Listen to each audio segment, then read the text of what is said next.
ஜெய் சீதாராம். ராதே கிருஷ்ணா. அன்பு நண்பர்களே, உங்கள் அனைவரையும் எனது தெய்வீக பயணம் யூடியூப் சேனல் சார்பாக அன்புடன் அழைக்கின்றேன். நாம் தற்போது மகாராஷ்டிரா மாநிலத்தில் உள்ள திருக்கோயில்களை தரிசித்து வருகின்றோம். இந்த மாநிலத்தில் தற்போது தரிசிக்கக்கூடிய அடுத்த திருக்கோயிலானது 12 ஜோதிர்லிங்கத்தில் ஒன்றாக கருதக்கூடிய திரியம்பகேஸ்வரர் கோயிலாகும். திரியம்பகேஸ்வரர் கோயில் என்பது திரிம்பாக என்னும் நகரில் உள்ள தொன்மையான ஒரு சிவன் கோயிலாகும். இது இந்தியாவின் மாநிலமான மகாராஷ்டிராவில் நாசிக் மாவட்டத்தில் நாசிக் நகரிலிருந்து 28 கிலோமீட்டர் தொலைவில் அமைந்திருக்கின்றது. இந்த கோயில் 12 ஜோதிர்லிங்க தலங்களில் ஒன்றாக கருதப்படுகின்றது. இது இந்தியாவின் மிக நீளமான ஆறான குடநாட்டு கோதாவரி ஆறு தொடங்கும் இடத்தில் அமைந்திருக்கின்றது. இங்குள்ள லிங்கம் பிரம்மா, விஷ்ணு, ருத்ரன் ஆகிய கடவுள்களின் முகங்களுடன் அமைந்திருப்பது ஒரு சிறப்பான தனித்துவமான அம்சமாகும். பிற ஜோதிர்லிங்கங்கள் அனைத்தும் சிவனையே முக்கிய கடவுளாக கொண்டு அமைந்துள்ளன. பிரம்மகிரி எனப்படும் மலையின் அடிவாரத்தில் அமைந்த இந்த கோயில் கருங்கற்களினால் கட்டப்பட்டுள்ளது. இது அழகிய சிற்பங்களுடன் கூடிய கவர்ச்சியான கட்டிடமாக இருக்கின்றது.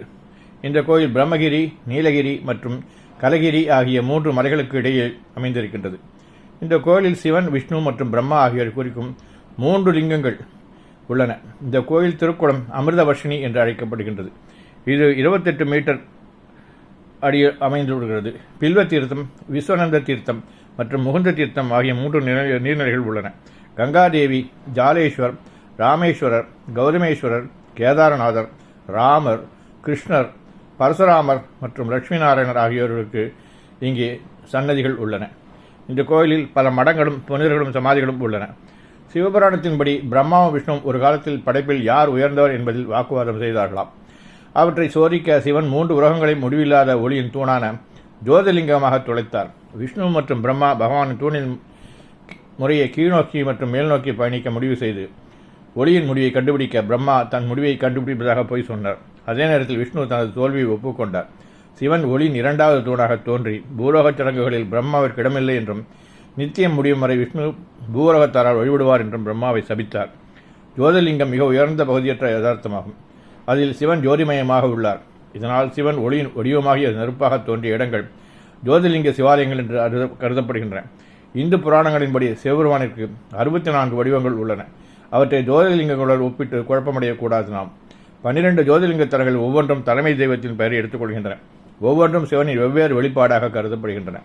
இந்த எல்லா ஸ்தலங்களிலும் முதன்மை உருவம் சிவனின் எல்லையற்ற தன்மையை குறிக்கும். தொடக்கமற்ற முடிவில்லாத ஸ்தம்பத்துவனைத்தான் அது குறிக்கும் லிங்க வடிவமும் ஆகும். 12 ஜோதிர்லிங்கங்களும் அவை அமைந்துள்ள இடங்களும் எது என்றால், சோமநாதர் கோயில் குஜராத்தில் உள்ளது, மல்லிகார்ஜுன கோயில் ஸ்ரீசைலத்தில் உள்ளது, மகாகாலேஸ்வர் கோயில் உஜ்ஜயினி மத்திய பிரதேசத்தில் உள்ளது, ஓம்காரேஸ்வர் கோயில் சிவபுரி மத்திய பிரதேசத்தில் உள்ளது, கேதார்நாத் கோயில் இமயமலையில் உள்ளது, உத்தரகாண்ட் மாநிலத்தில் பீமாசங்கர் மகாராஷ்டிரா மாநிலத்திலும், காசி விஸ்வநாதர் கோயில் வாரணாசியிலும், திரியம்பகேஸ்வரர் கோயில் மகாராஷ்டிரத்திலும், வைத்தியநாதர் கோயிலும் ஜார்க்கண்ட் அல்லது வைத்தியநாத் கோயிலும் இமாச்சல பிரதேசம், நாகேஸ்வரர் கோயில் துவாரகையிலும், குஜராத் ராமநாத சுவாமி கோயிலும் ராமேஸ்வரத்திலும், தமிழ்நாடு மற்றும் கிருஷ்ணேஸ்வரர் கோயில் அவுரங்காபாத்திலும் உள்ளது. இந்த கோயில் அமைப்பு கடல் மட்டத்திலிருந்து 2500 உயர மலை மீது கருங்கல்லால் கட்டப்பட்டுள்ளது. கோயிலின் 40 உயர்ந்த மதில்களுடன் அதில் 4 வாயில்களையும் கொண்டும் உள்ளது. இக்கோயில் 18ஆம் நூற்றாண்டில் 3ஆம் பேஷ்வாவான நானா சாஹிப் காலத்தில் கட்டப்பட்டது. கோயிலின் கருவறையின் மேலே அழைப்பு வடிவில் கூம்பான விமானம் அமைந்திருக்கின்றது. அதன் உச்சியில் தங்க கலசமும் சிவனின் சூரமும் அமைந்துள்ளது. கோயிலின் முதன்மை தெய்வமான திரியம்பகேஸ்வரன் லிங்கத்தில் ஆவடையார் மட்டுமே உள்ளது. லிங்கம் இருக்க வேண்டிய இடத்தில் உரல் போன்று பள்ளமாக உள்ளது. இந்த பள்ளத்தில் மும்மூர்த்திகளும் குறிக்கும் 3 சிறு லிங்கங்கள் உள்ளன. இவற்றை பிரம்மா, விஷ்ணு, ருத்ரனாக கருதுகின்றார்கள். நாள்தோறும் இந்த ஆவடையார் கோயில்கள் ஒரு முகம் கொண்ட வெள்ளி கவசமோ அல்லது 3 முகம் கொண்ட கவசமோ சாத்தப்பட்டு வழிபாடு நடத்தப்படுகின்றது. சிறப்பு நாட்களில் 5 முக தங்க கவசம் அணிக்கப்படுகின்றது. சிவபெருமானின் கிரீடம் ஒவ்வொரு திங்கட்கிழமை மாலை 4 முதல் 5 மணி வரை காட்டப்படுகின்றது. மற்ற அனைத்து ஜோதிர்லிங்கங்களும் சிவனை பிரதான தெய்வமாக கொண்டுள்ளன. முழு கருங்கல் கோயிலும் அதன் அழகிய கட்டிடக்கலை மற்றும் சிற்பக்கலைக்கு பெயர் பெற்றது. மற்றும் பிரம்மகிரி என்ற மலையடிவாரத்தில் கோயில் அமைந்திருக்கின்றது. கோதாவரியின் 3 மூலங்கள் பிரம்மகிரி மலையிலிருந்து தான் தோன்றின. வாருங்கள் அன்பர்கள், இந்த சிறப்பான ஜோதிர்லிங்கத்தை நாமும் தரிசிப்போம் என்று நம்புகின்றேன். நன்றி, வணக்கம். இன்றெனக்கருளி இருள் கடிந்துள்ளது, எழுகின்ற ஞாயிறே போன்று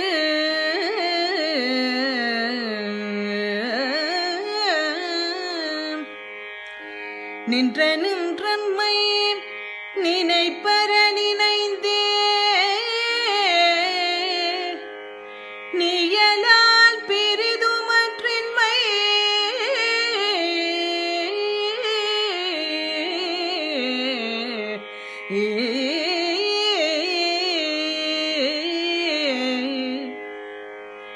சென்று சென்றழுவாய் தேய்ந்து தேய்ந்தொன்றாய்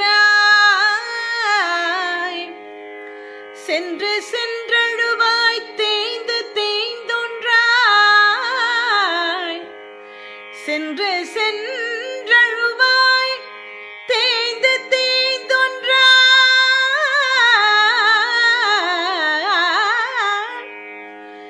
திருப்பெரும் துறை உரை சிவனே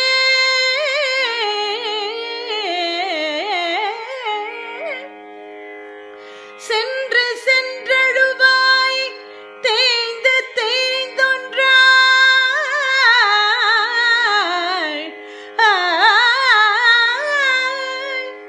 திருப்பெரும் துறை உரை சிவனே